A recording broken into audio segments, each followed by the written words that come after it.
Oke guys, assalamualaikum warahmatullahi wabarakatuh. Selamat siang, salam sehat, salam pengadaan, dan salam Idul Fitri. Nah, ini karena pas momen Lebaran ya, mohon maaf lahir dan batin ya dari Lotet ya. Kita sambil nunggu meeting ini ya, sebentar ya. Kita buat konten ya terkait dengan jasa konsultan. Mana tadi ya? Oh ini main webnya ini. Nah yang ini terkait dengan jasa konsultan ya. Jadi kekhususan ataupun perbedaan jasa konsultan dengan jenis barang jasa lainnya. Kita tahu jenis barang jasa di pengadaan ada 4 ya, ada barang, ada pekerjaan konstruksi, ada jasa konsultan. Nah, kita akan coba lihat highlight jasa konsultan khusus ya. Apa yang menjadi khas dalam jasa konsultan ya. Nah, pertama per definisi jasa konsultan itu ada di Perpres ya. Nah, ini jasa konsultansi. Nah, jasa konsultansi adalah jasa layanan profesional yang membutuhkan keahlian tertentu di berbagai bidang keilmuan yang mengutamakan adanya olah pikir. Nah, olah pikir ya kata kuncinya. Jadi kalau jasa lainnya itu keterampilan kan skillware. Nah, kalau konsultan olah pikir. Oke? Itu per definisinya. Kemudian yang menjadi pembeda konsultan itu adalah ataupun kekhasan konsultan adalah istilah spesifikasi. Nah, ini kita lihat spesifikasi kan di pasal 19 itu. Nah, kita lihat pasal 19 ya terkait spek ya di Perpres. Nah, pasal 19 terkait spek itu. Nah, ini. Nah, di sini kan ada spesifikasi teknis garis miring kerangka acuan kerja. Nah, kerangka acuan kerja di sini atau KAK di sini ya itu ini konteksnya untuk jasa konsultan. Jadi kalau untuk barang konstruksi jasa lainnya itu istilahnya spesifikasi teknis. Kalau untuk konsultan itu adalah KAK atau kerangka acuan kerja. Oke. Terus selanjutnya dalam jaminan ya, yang ingat aja deh ya. Dalam jaminan di konsultan itu tidak ada jaminan ya, tidak ada jaminan penawaran, tidak ada jaminan sanggah banding, tidak ada jaminan pelaksanaan, tidak ada jaminan pemeliharaan. Di konsultan itu hanya ada kalaupun diminta ya jaminan uang muka. Nah, jadi tidak ada nih jaminan penawaran ini untuk pekerjaan konstruksi, sanggah banding untuk pekerjaan konstruksi, jaminan pelaksanaan untuk konstruksi barang jasa lainnya. Nah, kalau konsultan ini perlu jaminan pemeliharaan juga untuk konstruksi ya jasa lainnya ya. Kalau konsultan nggak ada jaminan itu kalau konsultan itu jaminan yang ada paling kalau uang muka, itu pun kalau ada uang muka ya, kalau diberikan uang muka. Terus selanjutnya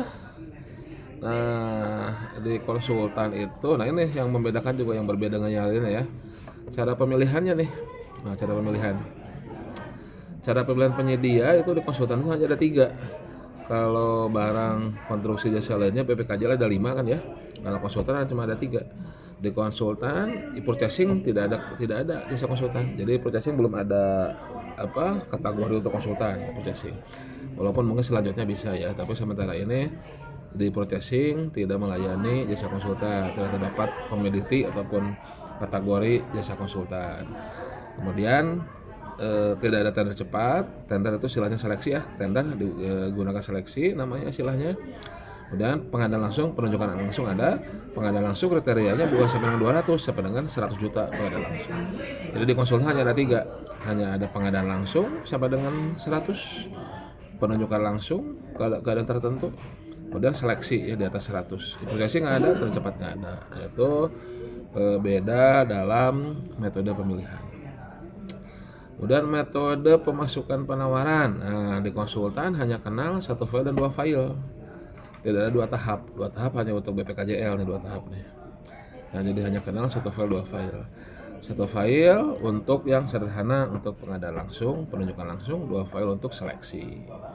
Itu ya, simpel ya. Jadi dalam konsultan hanya kenal 1 file atau 2 file. Kemudian di konsultan itu hanya kenal lumsum dan waktu penugasan. Yang kontraploying bisa ya. Nah, harga satuannya ini kan waktu penugasan kan harga satuan ya. Ya, cuma harga satuan tenaga ahli itu pakai waktu penugasan ya. Kemudian dalam jasa konsultan, ini evaluasinya dulu ke evaluasi nih. Evaluasi jasa konsultan ini berbeda dengan jenis barang jasa lainnya ya.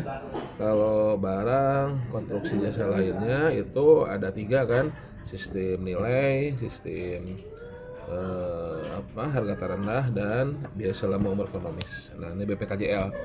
Kalau konsultan berbeda nih, jadi sebetulnya mirip-mirip sih dalamnya, tapi ya istilahnya berbeda. Ada kualitas biaya, pagu anggaran, dan biaya terendah. Nah, ini untuk jasa konsultansi ya. Nah, ini untuk evaluasinya. Jadi ya kalau BPKJL barang konstruksi lainnya beda tipis ya, BT ya. Kalau ini suka beda jauh nih konsultan ya. Jadi untuk untuk evaluasinya ada evaluasi kualitas biaya, pagu anggaran, dan biaya terendah. Oke. Terus apa lagi ya? Oh ini HPS tadi, maksudnya dari spek nyambung dulu ke HPS ya. HPS konsultan itu strukturnya ada 2, yaitu personil dan non personil, yang mana ada aturan 60-40. Jadi personilnya tidak boleh kurang dari 60% ya, tuh jadi harus dikunci di situ ya. 60-40 ada aturan itu. Kalau non personil ya maksimal 40. Personil tenaga ahli tidak boleh kurang dari 60. Jadi ya harus banyak tenaga ahlinya, karena namanya juga konsultan ya, bukan barang ya, bukan konstruksi. Oke, terus konsultan ini juga dalam kualifikasi, kalau kita pakai prakualifikasi konsultan dibatasi maksimal 7. Maksimal 7. Kalau BPKJL kan minimal 3. Nah, juga sama minimal 3, cuma dibatasi maksimalnya 7. Nih, kenapa? Saya baru tahu, tapi kalau ada teman-teman punya pendapat lain silahkan ya. Ini kenapa konsultan dibatasi 7? Karena kalau mengevaluasi konsultan tuh banyak ya, ripuh ya, jadi dibatasi 7 ya. Satu konsultan aja kadang tenaga ahlinya banyak ya. Terus satu tenaga ahli dilihat referensinya, ijazahnya, pendidikannya, jadi banyak hal yang harus kita lihat gitu ya dalam satu paket itu. Tenaga ahlinya juga ada kriterianya ya, pengalamannya juga, pengalaman perusahaannya. Jadi lumayan panjang evaluasi konsultan, makanya kayaknya dibatasi 7. Tapi kalau ada pendapat lain silahkan ya. Jadi untuk para kualifikasinya dibatasi maksimal 7 ya. 1-7 shortlistnya ya, seperti itu. Apa sudah? Terus oh ya ini pelakunya ya, pelaku pengadaannya. Jadi untuk konsultan itu sampai dengan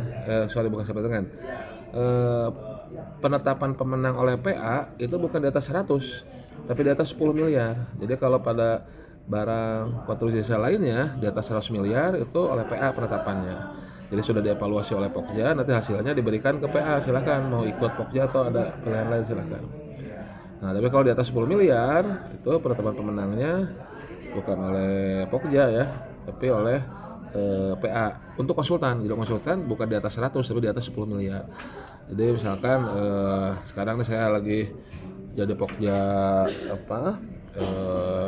manajemen konstruksi ya untuk dapur BGN. Nah, itu loh paketnya di atas 10 miliar, 13 miliar, 12 miliar. Nah, berarti nanti penetapan pemenangnya oleh pengguna anggaran atau kuasanya oleh kuasakan ya. Nah, di atas 10 miliar. Itu ya. Nah, terus apalagi ya, evaluasi sudah, pemasukan penawaran sudah, setelah 2 file ya. Tidak ada di purchasing udah, dan sudah ya. Udah apalagi ya? Ya silahkan kalau teman-teman ada tambahan lain terkait kekhasan jasa konsultan silahkan ditambahkan di komentar ya. Demikian, terima kasih atas perhatiannya. Salam sehat, salam bahagia, salam pengadaan dari Bogor.